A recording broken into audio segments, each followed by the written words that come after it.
The future of music. The future of music. The future of music. The future of music. The future of music. The Future of Music podcast. Hey there, and welcome back to the Future of Music podcast, my friends, where, as you know, we show you how to survive and thrive in the future of music. I am Ryan Withrow, one of your hosts, but not the best host, I think. I'll never take that title because I am joined with none other than my good friend, Jonathan Boyd. Jonathan, it's good to see you, my friend. You too, man. And we're going to do something a little bit different today. And when you say best host, maybe in terms of beard, you need to grow the beard back. I'm working on it right now. But so today we got something a little bit different. I'm going to take over. And, you know, for the guys out there, the girls out there who are in music and you play and you want to work on developing a following, even if you already have one, if you want to get better at it, obviously, you want to keep growing your following, you want to move further into the music industry and do something like that full time, or whether you're just getting started on that journey. We're going to really deep dive into that today and talk about things like, how do you actually get started on that journey? How do you shortcut the growth? You know, how do you don't just sit at the computer and do what most people do and just try to grind for years and just hope something works, but instead, how do you actually make money doing this? How do you make a full-time living? How do you make a living doing something that's creative and fun, and you really enjoy doing it every day, and you're helping people to where people actually come to you for opportunities. They seek you out and they want to give you free stuff. How is that actually possible, and how do you do that? And today that's what we're going to talk about. But before we do that, Ryan, I think they need to know one thing, right? Yeah, multiple things. I think, I don't know, obviously subscribe. If you're not subscribed, it's a requirement at this point. I think the video will stop if you don't. No, just kidding. But we would love for you to subscribe. We would love for you to click any of the alerts that you need to click so that you're reminded of when we come out with these new episodes, and share it with anybody you need to. You know, make sure that you're commenting. If you're watching this on YouTube, we answer them. We go in, we dive in, we pull them for Q&A, and we just love to make sure that we're helping all of you. And we only do that by knowing you're still here. So make sure you subscribe, follow, and do alert things. I think is the best. Alert things. That's what we want. Thanks, Ryan. Okay, so like I said, today's going to be a little bit different because we're actually going to be interviewing my man Ryan over here. And the reason is because in light of all of the musical journey, the building followers, building content, shortcutting that growth, learning how to make money, get free stuff, get opportunities, etc., you've actually done a really remarkable job of that over the last few months. And it's pretty insane what you've accomplished. And I'll talk about that here in a second. But most people, as we know, they really struggle with this. It's really a struggle to know what should you do. How do you overcome those fears of, you know, putting your face on a camera or not, or behind a microphone or something like that? You know, how do you get started? How do you get followers? What do you do? What do you do next for the people with followers? How do you capitalize on that? How do you take advantage of it? How do you get more connections, reach out to more people? So we're really going to deep dive into how do you do all that kind of stuff. But first, I want to just give you guys an overview of where Ryan is coming from to get to this point, and we'll hear his story in just a second, but just to give you some context. So Ryan is a person who's been playing guitar since about age 12, and he actually went to college for music. So he studied music theory and composition, and within the last 7 or 8 months, just the last 7 or 8 months, he's decided to go on this journey just to see how we can do it, what's possible. And obviously that's what we're going to be talking about today. But in that short amount of time, it's literally just a few days, right? Ryan, you've built a following of over 166,000 people, almost 16 million views just from posting little videos, right? So I really want to dive into that in a moment. But also you've collaborated with some of the top tech guys out there, the top AI experts out there right now. We know that you also work with some famous artists and directly with some well-known musicians for sales, you know, marketing, helping them with creative stuff too. So I really want to deep dive into that brain and see what you got in there for everybody that can help them shortcut this process. But before we dive all the way into that, you know, take me back to, obviously there's a lot of stuff in there. You went to college for music. You started at 12. You have this huge following now and you're growing it, right? You just started this thing, but you've already have a remarkable success in that sense. So take me all the way back to 12 or even before that. How did this even start? How did you even start picking up a guitar, and what was the journey to now? I think it's It's a longer one, honestly, and I'll try to distill and keep the good chunks in there for you. That's a Only terrible good way to chunk. start chunks. But anyway, yeah, I think that, when I was younger, I started with drums. So I remember originally in like elementary school, the band came in and they were like, "You pick any instrument, try to play with whatever you want to play with." And I picked up the flute. Hmm. And I think that my dad was terrified at that point for some reason. He's like, I ain't raising no flute boy. I don't know what that means, but I feel like that's what was going on in his head. So his idea was try the drums. And I did. And I was like, they're very loud. This is great. So I think my dad was like, yes and no, terrible. Why did I choose drums? So I started with drums. And I was in band. I did marching band stuff. I was going all the way from like being a snare drum lead in high school as a freshman to playing quads and doing all of that fun stuff in marching band. But at some point, I started noticing that I really started listening and enjoying bands like Metallica and all those guys. And I never looked at the drummer. I'd always look at the guitarist, and I'd be like, maybe I want to do that. So I remember asking over and over for a guitar. And Christmas when I was 12, I got a used guitar. It was just this Yamaha Strat, and I feel like it's a weird enigma that most of us start on this Yamaha Strat, A and we fake don't even Strat, know. yeah. We don't even know. Yeah. Yeah, so I started there, and I didn't play much that first year. My parents were divorced when I was 13, Mm. and I think that was the moment that I started playing a lot. So I kind of went and like retreated in the room and would just play horribly, but I would play. And I would do that for hours on end to just kind of like get into like a happy place for a long time because it was a terrible divorce. They had a horrible divorce. Mm.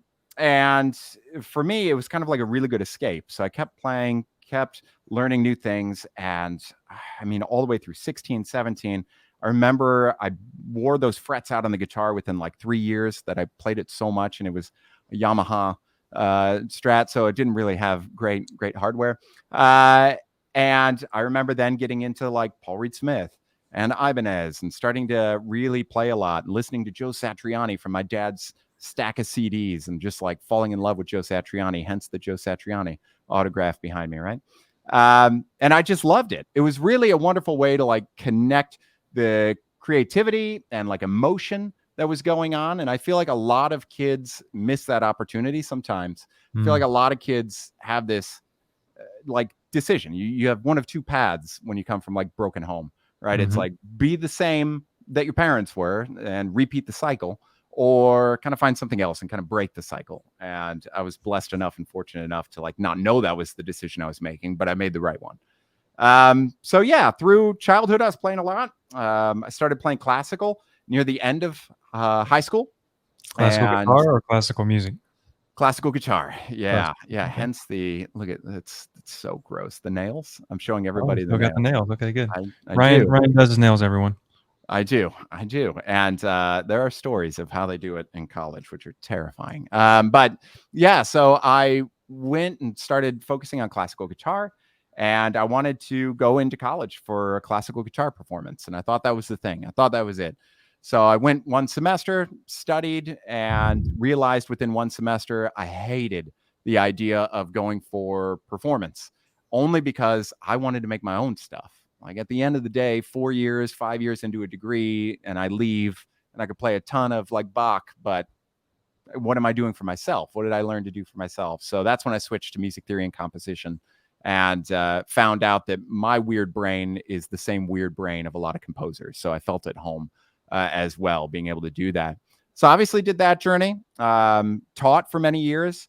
And I'm old enough to know when YouTube came around. And YouTube came around and pretty much stole 80% of my students from me within the first year that it started booming because everybody was getting free lessons and they thought that Mhm. was the path to take.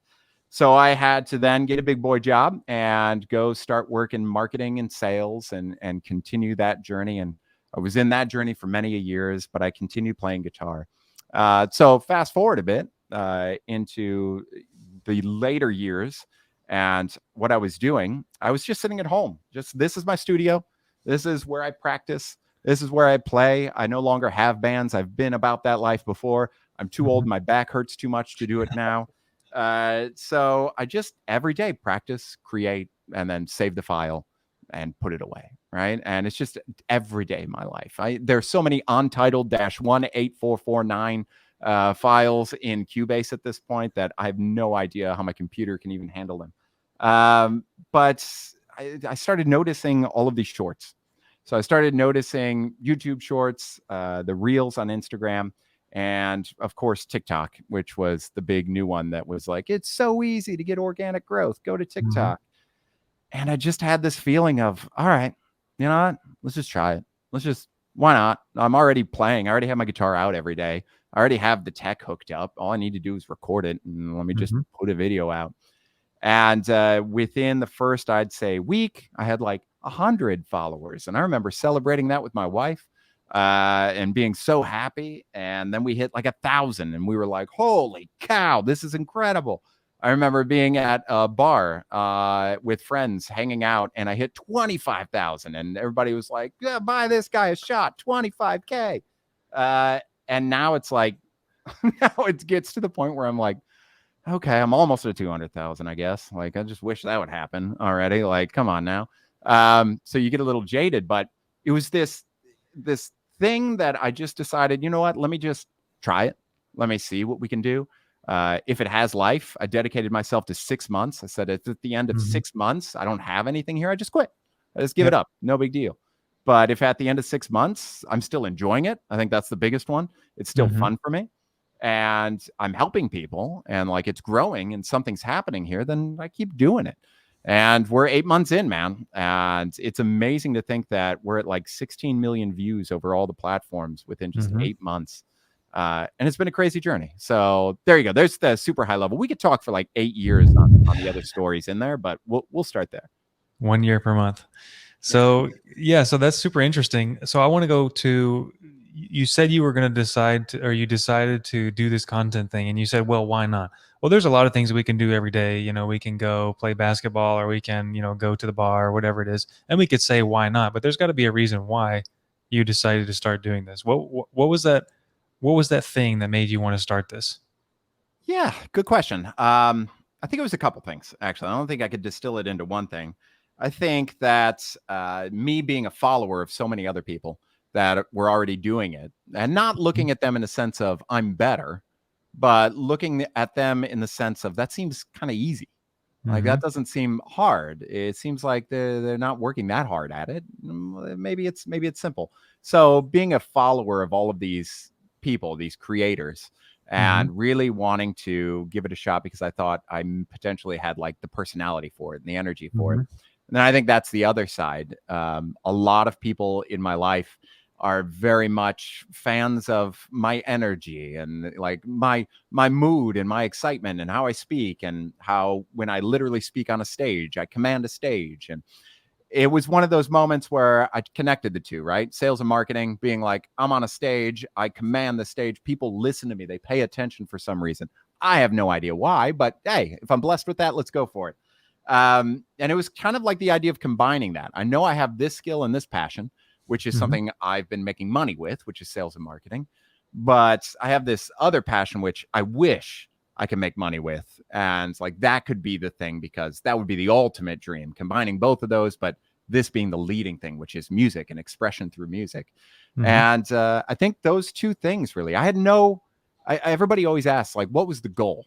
What was the goal? And I'm sure a lot of other creators out there have a goal. They're like, I want to make X money by X time. I didn't have a specific goal other than, you know, is it fun? Is it something that could grow? Is it something that is enjoyable? And is it something that at the end of the day is helping other people? Because that would fuel me. That would help me hold myself accountable to practicing every day and coming up with new lessons and doing all of this stuff. But I would say those are the main contributors. So it kind of sounds like it satisfied a few different things that are important to you. Number one, you know, a lot of musicians, I would say potentially 100% of the musicians I've ever met or talked to, they want to do music, you know, as a career, right? They want to be able to make money doing it and sustain themselves, etc. So that's definitely part of it is being able to do that. The helping people part also obviously is something that we all, even if we don't realize it, is something that we're all striving to fulfill. Even just giving somebody a Christmas gift or something like that, it makes us feel good. And then when you start to be able to do that for a large number of people, it's really, really fulfilling. You really see the difference that you're making, and then that's one driver that can continue to make you want to do that. Which is it's like initially it's a side benefit, and it becomes a core benefit, which is amazing. So one thing that you said though that I really want to point out is that most musicians, unless you're like a singer, or somebody who's like the front man in a band, most musicians tend to be more introverted, like myself. So I was never ever a person that I would consider being on camera or like filming a video, or anything like that. I always didn't like the idea of that. I didn't want to be embarrassed, all this kind of stuff. So you're saying that people were telling you that you have like a natural presence, a natural energy, etc. Whereas I would say the majority of people maybe don't fall in that position, and they might be more like me. So uh, I would ask you what you think about that, but you're the person with the energy. So I'll just talk about it for a second. So for the rest of us, Ryan, for the rest of us who maybe feel like it's intimidating, right? We don't want to be embarrassed. It's kind of like writing your first song, or showing somebody playing guitar for the first time, or the 100th time, right? Where it's like you don't want people to judge you negatively. It's kind of really tough to quote put yourself out there, that kind of thing. What I would say about that is all of that. There's two things. Number one, all of that goes away when you realize you're helping people. When you start getting those messages back, when you see YouTube comments, when you see comments on social media, etc., like, wow, I've been trying to figure this out for 10 years. Thank you so much for sharing this. Then it becomes addictive. It's a good addiction, right? But the other thing is, you don't have to be a Ryan to be able to grow like Ryan has grown on social media. All you have to be is you. And that's why you will grow fast. You'll grow fast because people like you when you're being authentic and you're being yourself. Like right now, I'm not a person who hoops and hollers and shouts on the camera. Ryan can get all loud and funny and amazing, but that's not me. And if I try to do that, it's inauthentic and it feels fake. It doesn't feel right. It doesn't feel right to me. It doesn't feel right for the people listening or watching. And I just want to encourage that whoever is wanting, if you're wanting to make content and you fall in the category like myself, which most musicians do that I've ever met, just embrace who you are. Just be you. And if you talk quiet and slow and smooth or whatever it is, you sound like you're on a jazz radio station, then just own it. Just be you. People will love you for you. So that's what I would say about that. So Ryan. Yeah. Let me, I comment on that for a second. Yeah. So it's good points, really good points. And two things that I want to chime in on just to help people that, again, because I think any guitarist that is like, I want to do this thing, it's always nowadays 2023 at this point. It's one of those, this is the path that a lot of people take. It's back here, right?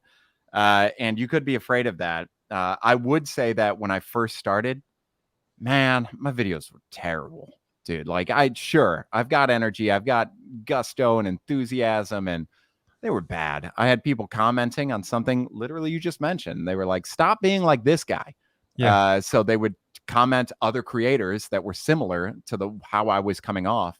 And at the same time, I got angry at them. I'm like, it's me. And then I'd watch it back and go, but I wouldn't talk to my wife like that. Like that's not how I just like have a normal conversation, or I'm out with friends and talking to them.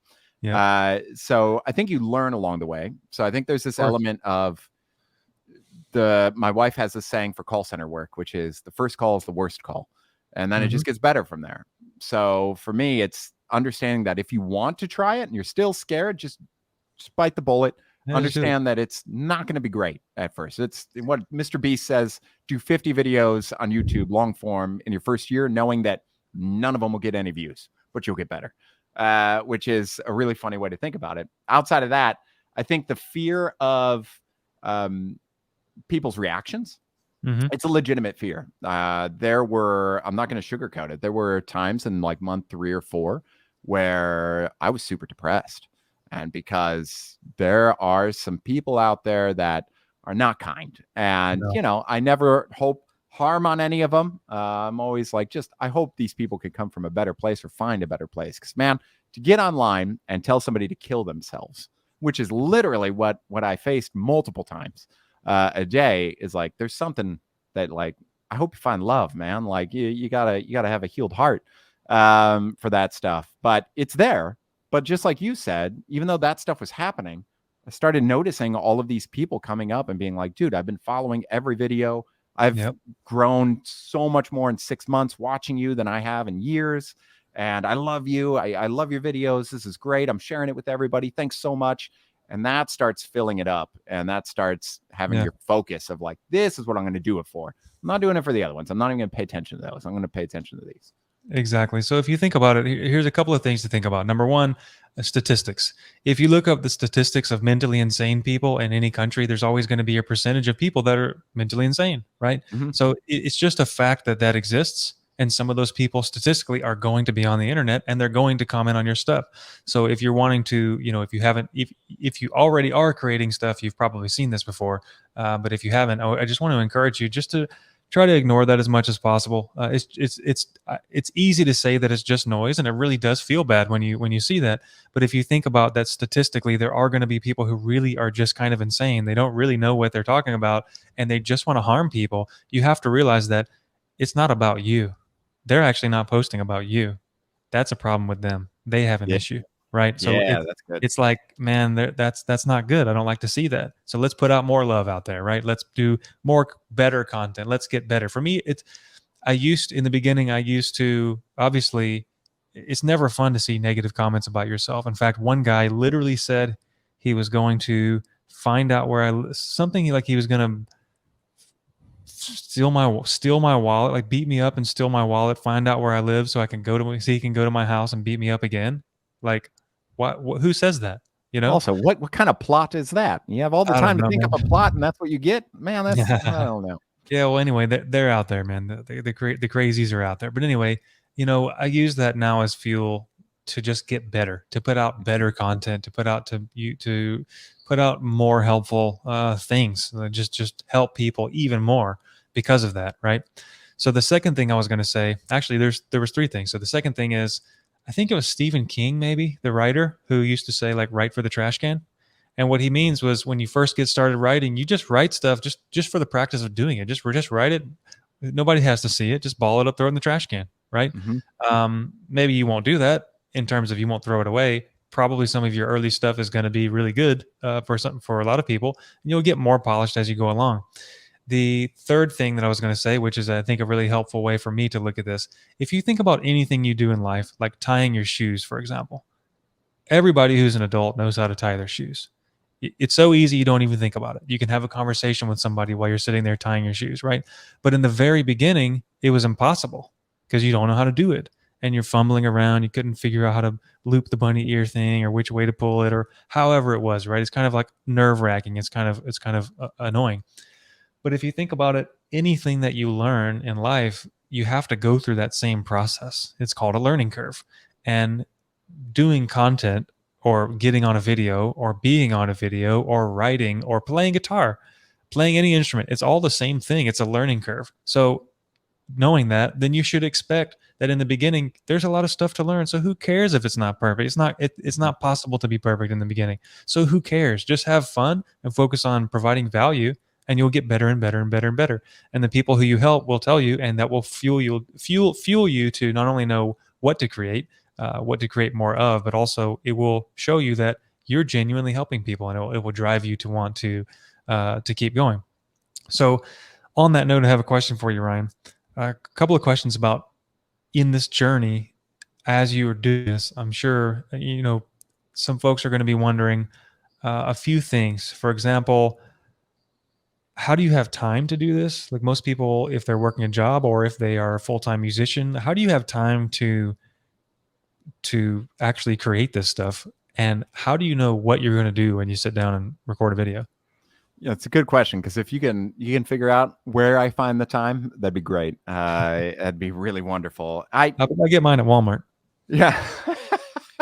That's the cheap time. But yeah, you need that Target time, bro. But yeah, I I don't. I don't, and I do. So I think there comes a point, the commitment, right? The Yeah. commitment is the thing. So that commitment initially of, I'm going to do 6 months worth of work. And when I say 6 months of work, 3 videos a day, 3 shorts, so 60 seconds or less, 3 videos a day, every day of the week, Monday Mhm. through Sunday, holidays, birthdays, all of it. And at first, when I was first trying it, I was just waking up at 5 a.m., recording 3 videos, editing them, and getting them placed and ready to go, so that I was ready for my 9 to 5 at 8 or 9 a.m. and I could get moving and it'd be done. And that was stressful. But I think you learn along the way that there's time management skills that you can Mhm. start to really implement. So the realization for me of, oh, I could like sit down on a Saturday and just like record all of them. And then Sunday could be like my have some coffee and edit day and get them ready to Mhm. go. So that during the week, it's just Monday through Sunday, they're done and they're cooking through. So I think that that's really understanding that time management element is huge because it's super overwhelming otherwise. And if you don't figure that out, you will fail at some point. You'll miss a day. Something will come up. There are things that come up in life. You got to take the dog to the vet or something. And you're like, well, I can't record content today. And the algorithm hates it when you don't record more content. So just to get clear, Yeah. on that before you move on, we're talking about batching, right? So Yeah. just we're talking about taking one chunk of time, maybe one day a week or whatever, your preferred time is, and recording all your videos then, and then scheduling them out so you don't really have to do anything the rest of the time. Yeah, yeah, and that's a good term. It's a Tim Ferriss term in my eyes, that was used. But yeah, it is. It's so much easier, right? Because when you think about the process itself, the creative process that goes into sitting down on Monday, having to cram 3 videos, record them quickly so that you could be done. There's Mhm. this stress that's happening. But then usually at the end of the 3rd video, you're in the flow. And you're Yeah. like, man, why can't I just keep going? This sucks. I Yep. got to start again tomorrow. But it's for the flow state kind of things, you start to really roll out videos easier and easier and easier when you're doing, 30 plus in a single take, and going through. So, yeah, I think that it took me a while to learn that, but Mhm. learning that I could batch that, and it's still something I do to this day at this point, now that I know it well. So, yeah, there you go. Batching. Good word. So batching, so I'm going to keep going from what you're talking about, but for me, batching, first time I learned about that was I actually worked at a vacuum store and the owner was telling me how to batch out transactions at the end of the day. So there you go. That's where I learned that from. Mhm. But anyway, so you said 3 videos a day. So if I'm already creating content and I'm creating like, I don't know, a couple videos a week or something, or if I want to start, when you say 3 videos a day, I'm like, oh man, like I don't know if I can do that. It's overwhelming immediately, right? So can somebody start with maybe like 1 a week, or what would you say about that? Good question. It depends is the answer. Unfortunately. So for me, I wanted quick growth. So I think you really have to think about what is success to you. So you really have to understand that success criteria to you personally. You could Mhm. hear about somebody booming and getting 1 million followers overnight, but you have to understand that like that's rare and or it took a lot of friggin' work to get that to Mhm. happen. So for you, if success is, all right, I'm going to do X for 6 months, and if I cross 10,000 followers, like I'm going to be happy. So I think identifying that and being realistic in that approach and reassessing as you go is all that really matters. I will say that some of the platforms out there, like TikTok specifically, really like when you do multiple posts or at least one post per day, every day. Because at the end of the day, we know this very well. A lot of us are like, I'm a musician, I'm providing value, it's great. I'm going to put a video on once a month. YouTube looks at that, or Instagram looks at that, and TikTok looks at that and goes, I don't care how good of a teacher you are. You're not Mhm. putting enough work into letting people onto our platform time and time again. That's all Yeah. we care about. We just care about, did you send people back to us? Are they coming back for your stuff? Are you trying your best to give more content to us so that people are coming back and engaging in it and they're staying on the app? That's all they care about. It's a sad reality, but it's a reality and you have to face it. So I would say that, you can do the once a month thing, you can do the once a week thing. And if that's, what you're able to do and that's based on your success criteria, then that's fine. I will say that by ramping that up and doing more and doing 3 a day every day for 6 months, now I do 1 a day every day still. It's still happening. But you start to really identify your audience quick. You start to identify what they like way faster than you would once a month. And you start to really get a lot more engagement because people are used to seeing you all the time in their feed, and they're starting to get excited about that. So, it's just speed at this point, and understanding algorithms and the platforms, because just because you're a good teacher and you're good at filming yourself, you have to also become a master of the technology, the analytics, the data, all that stuff, which is boring, but doesn't have to be. You can have fun with it. Yeah, it depends on who you are and what you're looking at it for.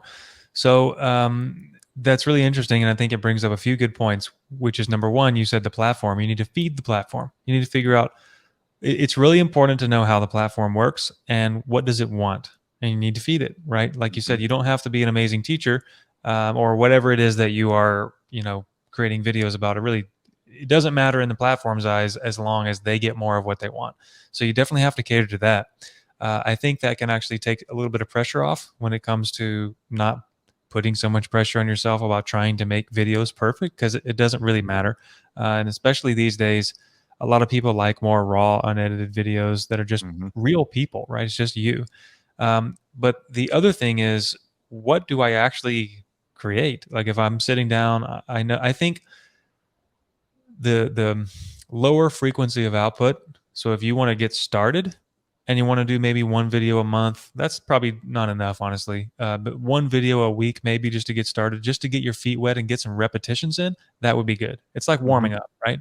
But realistically, like Ryan said, I think you do want to gravitate towards feeding the platform and giving the platform what it needs. So that brings up the question, well, if I'm making all this content, you mentioned the whole speed thing, Ryan, which is the more content you put out, the faster you grow, which means the faster you learn about your audience. And part of that knowing what to put out comes from your audience. But when you sit down and, like, let's say I'm going to record a video every day, how the heck do I know what I'm going to do? Good question. And again, if you could solve that for new content creators, millions, billions of dollars coming your way, sir. You start somewhere.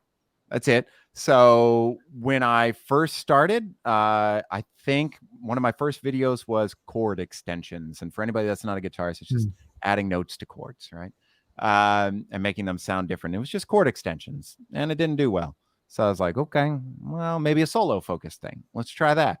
So I was like, let me think of a solo. I'm practicing sweep picking right now. Let me just record a sweep pick thing. And I would just kind of do these exercises every day that I would be doing anyway. So when I sit down at the guitar, I know that I have left hand exercises, right hand exercises, chord exercises, sweep pick, shreds, all of these things that I focus on. And that was my starting point. It's like, what's the stuff I already have to do every day? Let me just record those and let's see if any of those take off and they start going the right direction. The other thing in the beginning is to start listening to your early adopters and your early fans.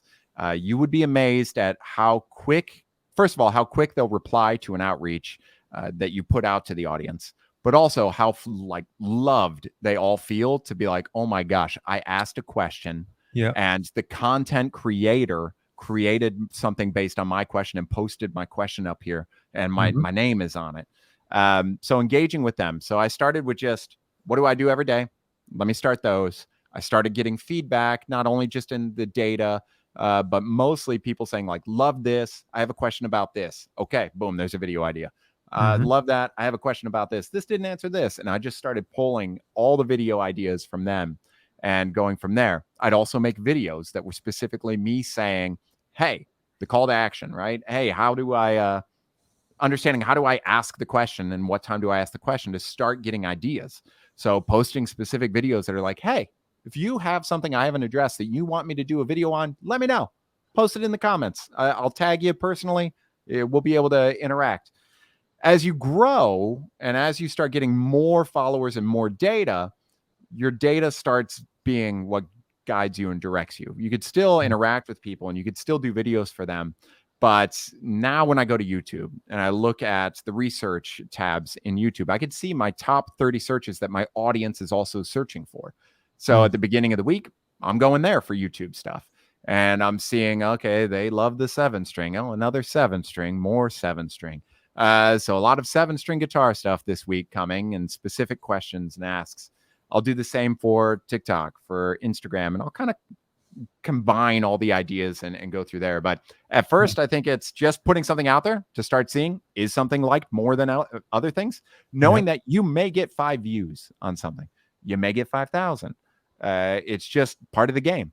And then you start leaning into that more and more and more, and you start asking questions, you start following up, and then you start really learning the data and the analytics to start guiding you as well. So it sounds like once you get to a certain point, well, it sounds like in the beginning, it's really just about consistency, getting reps in, being consistent, and just putting stuff out there. And then, once you start getting views, which will happen if you keep putting out stuff, it will happen. It sounds like once you get more data, the analytics start to kick in, and it kind of almost tells you what you should put out content about. So it shows you what people are wanting, and you just make a video about that. It seems really, really simple. Yeah. And the reason that works, just for those of you that don't know, is essentially with all of those, YouTube wants more of that content created because it's being searched. People are searching for it. So if we could satisfy that content, YouTube's happy because some of the bulk of search volume is being satisfied and they're staying on the platform. And it's a really good way. Again, you've got to start thinking in terms of YouTube is a business. They're not here to be like, we love people making videos just for fun. No, that not at all. I love YouTube. I love what it's allowed me to be able to do, as well as TikTok and everything. But it's a business. So they want to make money. And the way they make money is people staying on there. That's it. Yep. Makes total sense. Okay. So basically you've grown really, really fast in 8 months, and you've given us some insight on how you were actually able to do that, kind of what the journey was along the way. So I got 2 questions. One is, at what point when you started this, you mentioned at the very beginning that you were like, oh man, I'm not really sure if this is going to work. I'm not really sure if this is good. At what point did you know, or did you feel like, wow, there could really be something here? What happened? I think there was a few. I think it was mainly TikTok. So in those 8 months, by the way, just so everybody knows, the first 3 months were just TikTok. The remaining months were all the platforms. So I was just trying TikTok at first to see if it would work. But I'd say that crossover to 10,000 followers, which is when you're allowed to be on the creator fund of TikTok, and you make like, $20 every year now for it. But it was a cool thing because it was like, oh my gosh, like I've gotten to a point, like a level, according to them, that most people do not get to. And it's only 10,000. I'm sure I could go more, but like maybe there's something there. I think that was probably the first indication. I think the secondary indication is specifically for Instagram, when people that I've followed for years started following me. That was a realization of, oh my gosh, like the guy that I owned 5 of his books for practice and workouts just followed my account. This is insane to me, because that really broke down that wall that we kind of talked about a bit, which was we always idolize these guys. And for me, I was always like, oh, this creator is he's amazing. And to see that he's just a human who's like, I like your stuff too. And I'm like, you like mine? I didn't know that was possible. I can't fathom that. So I think that was the other point as well. And then something we'll get into here, I think, for people that are interested in partnerships and making money with this stuff, that was probably the third layer, was when people just, with no outreach on my end, started reaching out to me asking, hey, would you like a free thing? Would you do a video for us? We're really following you on TikTok. That was a big shift for me as well. But it started with that 10,000. I never thought I'd get 5,000, but I never thought I'd get 5. All right. And then I got 10,000, and I was just sent at that point. It was great. So first of all, let me point out the fact that Ryan is an actual super pro guitar player with a degree in music theory and composition, and he's still over here like, "Wow, that guy followed me." But we're all human, right? We all have that feeling that we're not good enough and that we'll never be as good as the super pros that we love, but it's just part of it, right? We all feel the same way about that. But you just hit on something, Ryan, which was going to be my next question about what's possible now that you've built this following, and obviously you're going to continue to build it, right? Mhm. This is just the very beginning of the journey, which is amazing and remarkable, so congrats on that. But you just mentioned people reaching out to you out of nowhere, opportunities coming your way. What's that like now? How is that, obviously that's different from before when nobody was hitting you up. So what are some of the benefits of starting to do something like this and grow a following? Yeah, I mean, there's plenty, and it's a long play. I know it's a lot of people think when you hit 160 plus thousand followers that you're an instant millionaire with it, and there's a reality. There's a reality check there that I have a lot of friends that have nearly 1 million subscribers on YouTube that are still like, this month's tight. I need to figure it out. So it's again, be realistic, but understand that there's opportunity. I think is the big thing. But what I feel like most people forget or don't realize is the opportunity really isn't in the platform as Mhm. much. You go into it thinking it is. You think all these people with 4 million subscribers on YouTube are just living in $15 million mansions all day, right? And you think that that's the dream, but it's not the majority of the time. The power is in all of those followers, but not like the followers themselves. The fact that you have that amount of reach and followers and community that listen to you, watch you, follow you for other companies and people to look at and be like, maybe we could tap into his network of people here. So I think the first one that reached out to me was for, I believe, like a beginner guitar was the first one. And it was a crazy, insane thing that I just got this random email that was, hey, we follow your TikTok. We'd love it if you did a video for us, just one video, 30 seconds to 60 seconds. And you shared some info about our guitars after you try them out. And we'll send you a free guitar, a free amp. We'll send you a bunch of stuff. And it was like, yeah, sure, why not? And the guitar arrived and cut a video. That was it. Like it was 5 minutes of work. And here I now have a brand new guitar and a new amp. And the thing is that you realize real quick that you have a lot of reach, not just again with your community, but to companies in their eyes. They Mhm. go, man, that's 160,000 people that we don't have. What can we do with that? Is there something there?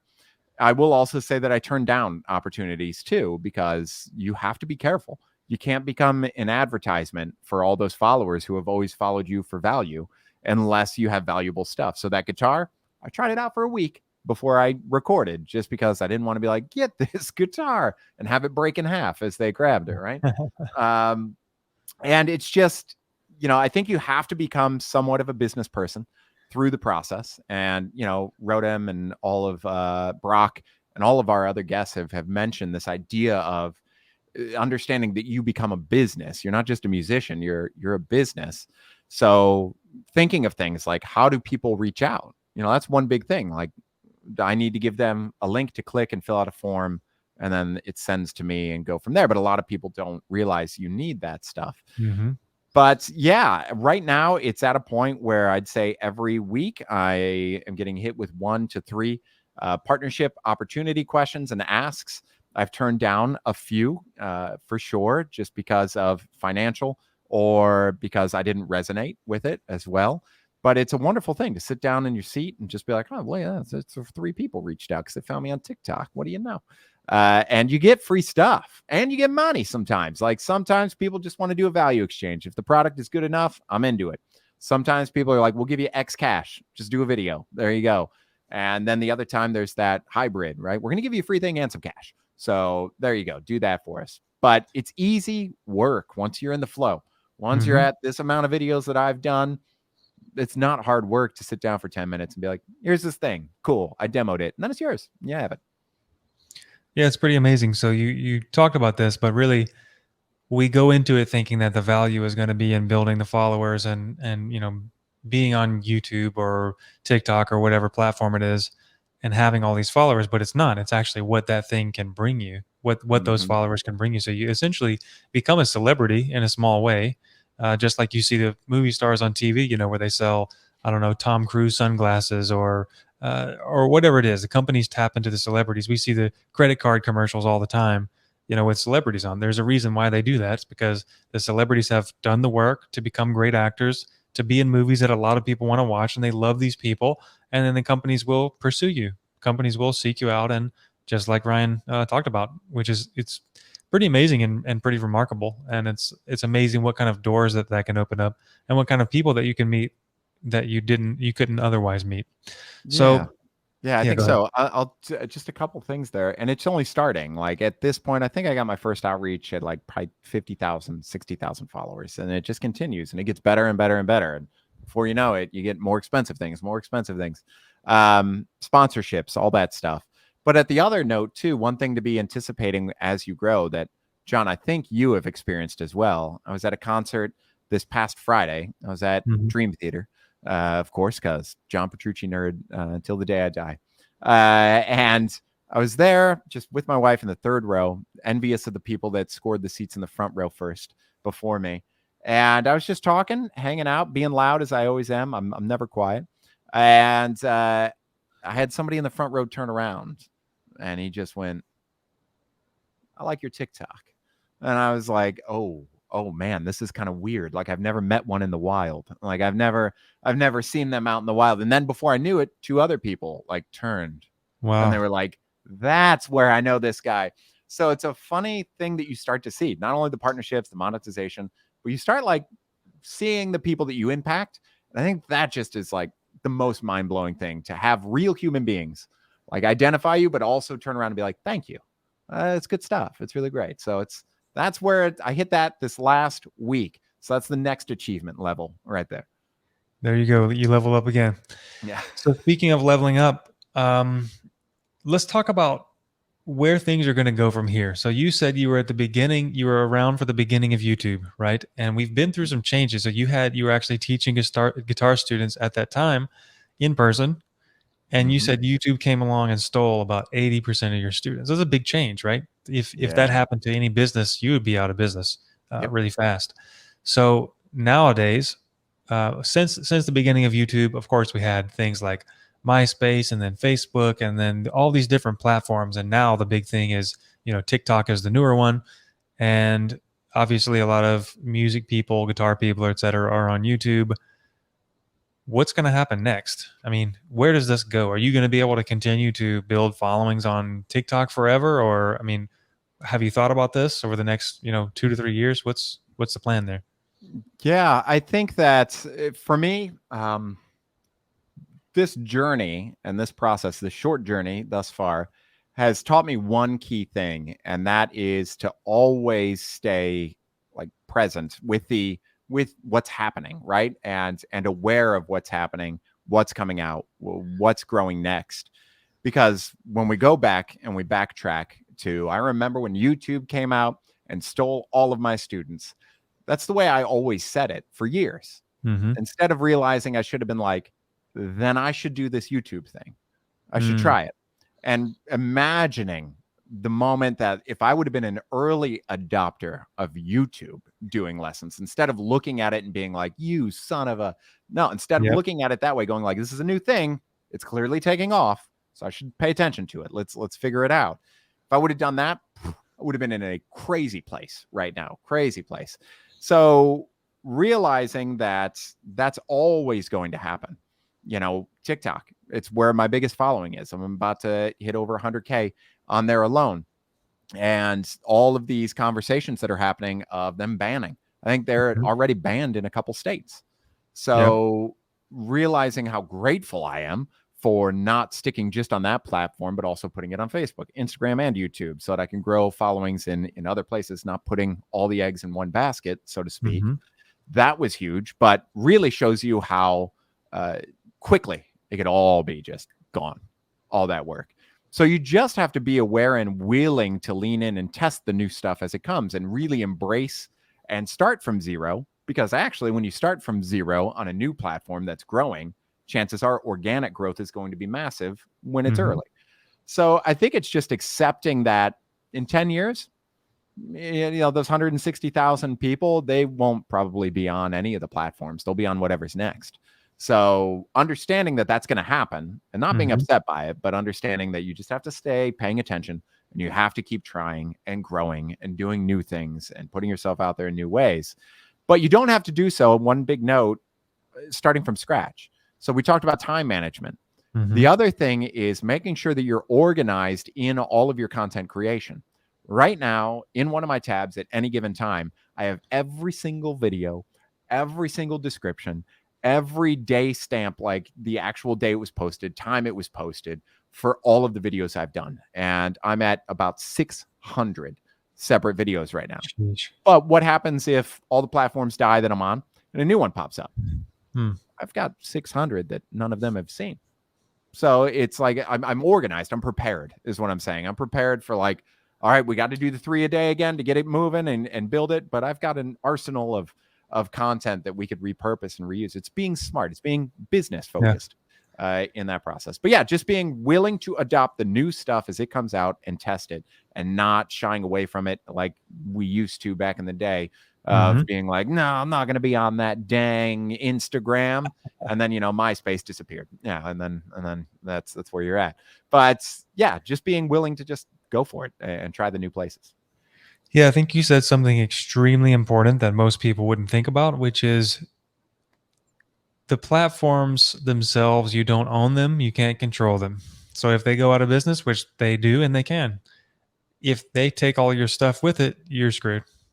Mhm. So just by having a very simple spreadsheet with the links to all the videos that you posted, or the actual links, like let's say you save it to your own computer or Google Drive or something like that, the links to the actual content, not on the platform, but your own content on Yeah, your that's a own big computer. distinction. That's how I do it. Yeah, it's the raw Exactly. footage. Yeah. Exactly. So if you save, the raw footage, if you save the descriptions or the post title or whatever it's called, if you save that, and it only takes a few seconds to paste that in there, right? Then you own that, and you can keep it with you wherever you go. Meaning, when you go platform to platform to platform, doesn't matter. The other cool thing is, once you start building up some followers, the reason people follow you is because they like you, they trust whatever you're putting out, they get something from it, right? And just because you're on one platform versus another platform, it doesn't mean that you're suddenly going to not give them anything on a new platform, or they're not going to get anything out of it. They will follow you to the new thing. They're Mhm. followers, right? And if as long as you keep being you and doing what you're doing on different platforms, well, people are going to follow you. So, for example, let's say TikTok does get banned, or let's say, I don't know, YouTube is about to go out of business or something like that.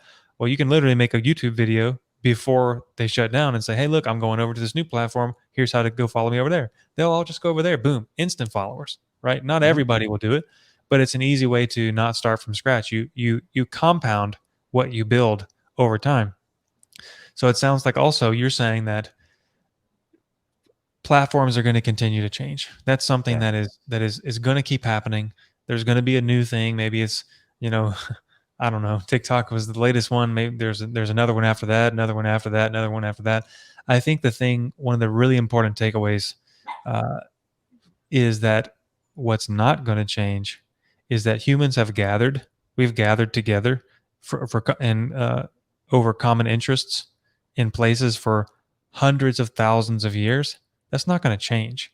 You just need to go wherever the platform that your people are and put out content and put out value where people will follow you. That's it. And when you do that and you keep doing that for the next 3 years, 5 years, 10 years, that same concept is going to exist.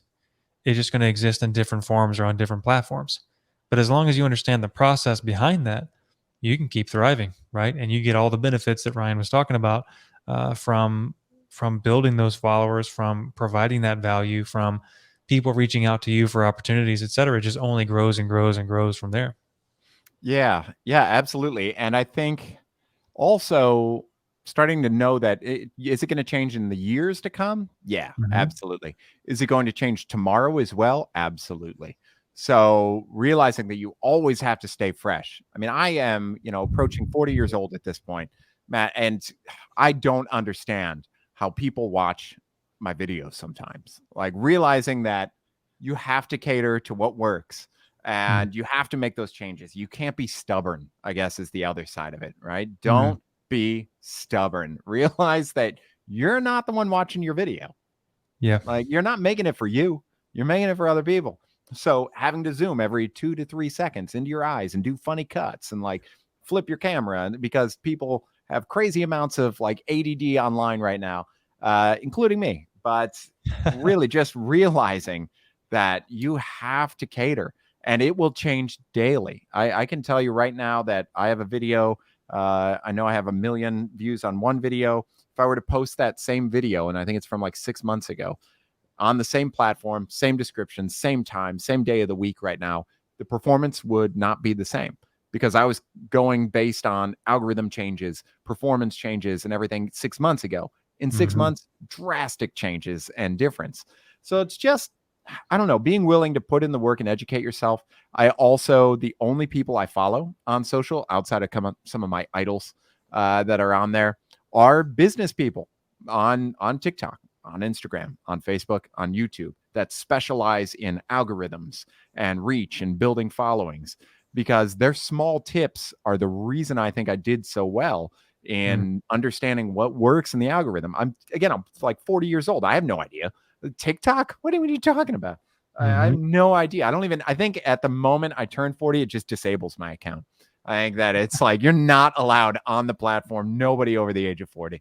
But it's just one of those things, just being willing to change, not being stubborn in the process, and being committed to the process if you want to. And at the end of it, there are so many opportunities. We know Barenth really well, and he's going to be a guest here shortly. But Barenth on YouTube started with lessons all day, every day, lessons. What's he able to do now? He's able to release albums. He's able to sell out tours just for himself, and he's able to start just focusing on his music. So that ultimate life goal of, I want to make money with my music. Sure, there was this big block of time where he was doing educational videos, but now he's got like 1 million followers who are like, I'd love to buy your album. I'd love to support your album. So there's so much opportunity if you just stick with it and you pay attention to what they want, not you. Yeah, and I think that brings us full circle. So you were saying, at the very beginning, you wanted to try this thing because you wanted to do something, see if you could do something full time in music, see if you could actually make a career out of this and do what you really wanted to do.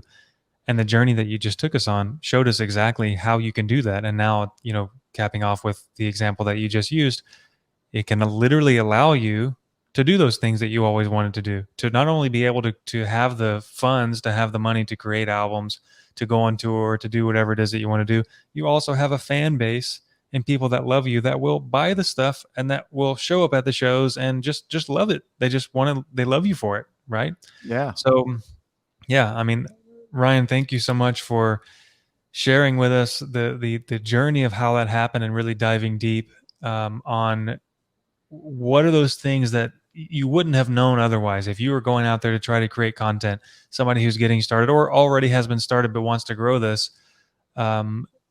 There, like always, there are little nuances, little insights that you just couldn't have possibly learned about unless you talk to somebody who has already done it. And you've shared with us how you've done it. And now, if I was starting out for the first time, I would totally have confidence to go out there and do it. Maybe it's a little nerve wracking if I'm just getting started, because it always is, right? But so what? You just do it anyway.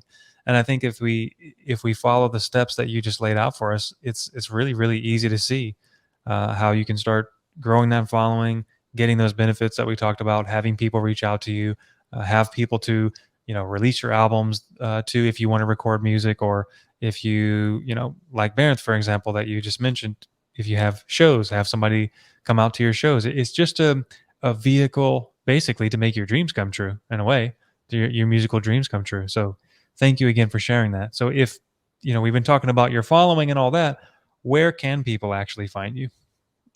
So I would say the main one is TikTok for sure. And that's just Ryan DXP. D is in Dean, my middle name. There you go. You've learned something new. Ryan DXP.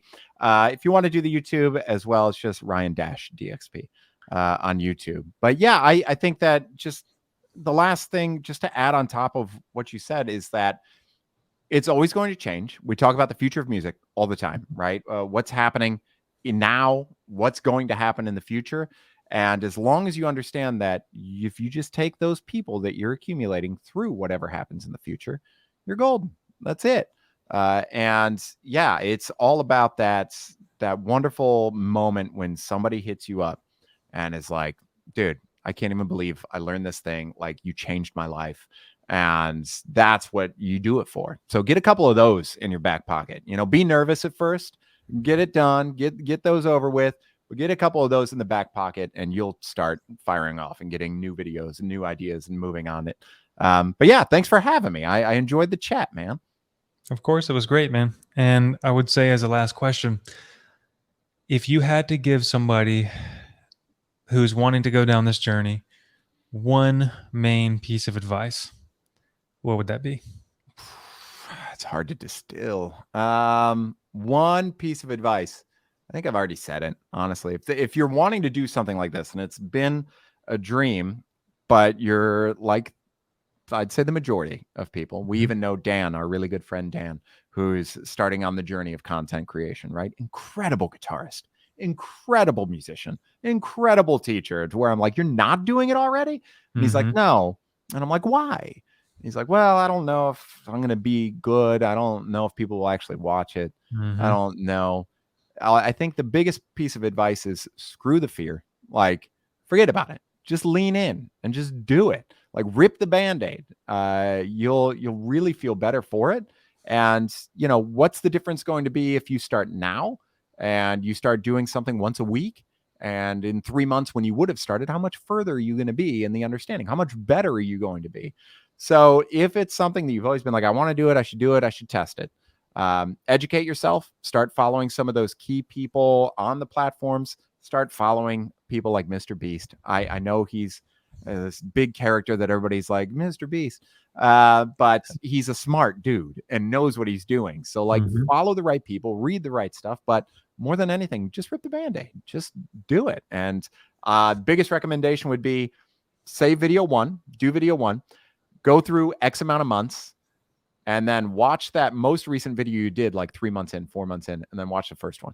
I think that's probably the best piece of advice for growth, and you to be like, damn, that sucked. That was terrible. This one is so good compared to it. So it's a really fun test that I recommend you do. Don't watch them in between. Don't go back to them. Don't rewatch them. Just post a bunch and then rewatch the first and the most recent. That'll be good. Awesome. Well, thank you so much, Ryan. This has been super incredibly helpful. I think you've literally laid out every single step that somebody would need to do to be able to follow in your footsteps. And there's really not that many steps. Like you just said, it's just doing it. And that's why I think Nike has the best slogan of all time, because it always comes down to that. Just do it. Right? Yep. So just do it. So anyway, if you're listening, thanks for joining us, guys. We really appreciate it. And I hope you got a ton of value out of the inside of Ryan's brain today. Hopefully it will give you the confidence to go out there and produce your own content that you've been wanting to produce and build that following that you want to build, make those dreams come true. So I say that half jokingly, but I mean it. So we all have those musical dreams for us listening to this podcast, at least. We want to be in the music space. We want to do things in music, and this is how to get it done. So let's go get it done, and we'll see you next time on The Future of Music.